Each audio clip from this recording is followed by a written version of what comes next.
এজেন্টকে বাধা দেওয়ার অভিযোগ পেয়েই সেখানে যেতেই মার খেলেন কুমারগঞ্জের বিজেপি প্রার্থী শুভেন্দু সরকার। তৃণমূলের দুষ্কৃতীরা হামলা চালিয়েছে বলে অভিযোগ শুভেন্দু সরকারের। দক্ষিণ দিনাজপুরের কুমারগঞ্জের বিজেপি প্রার্থীর এজেন্টকে বুথে ঢুকতে বাধা দেওয়ার অভিযোগ পেয়ে সেখানে যান শুভেন্দু সরকার।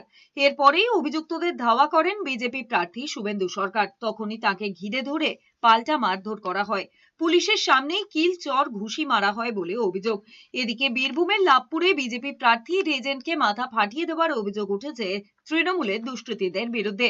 বুথে যাওয়ার সময় তৃণমূলের দুষ্কৃতীরা আচমকাই হামলা চালায় বলে অভিযোগ। মেরে মাথা ফাটিয়ে দেওয়া হয় বিশ্বজিৎ মণ্ডলের। অন্যদিকে বীরভূমের মুরারইয়ে ভোট চলাকালীন কংগ্রেস তৃণমূল সংঘর্ষে ধুন্ধুমার। মুরারইয়ের গোরসা পঞ্চায়েতের 31 নম্বর বুথে 2 কংগ্রেস কর্মীর মাথা ফাটিয়ে দেওয়ার অভিযোগ উঠেছে। আহতদের হাসপাতালে ভর্তি করা হয়েছে।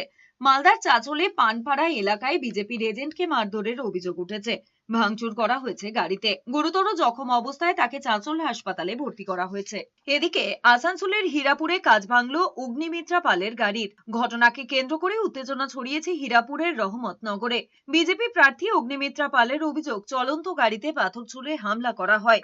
এটা তৃণমূল আশ্রিত দুষ্কৃতীরা করেছে বলে অভিযোগ করেছেন বিজেপি প্রার্থী। রহমতনগরে বুথে পিছন থেকে পাথর মেরে কাজ ভেঙে দিল।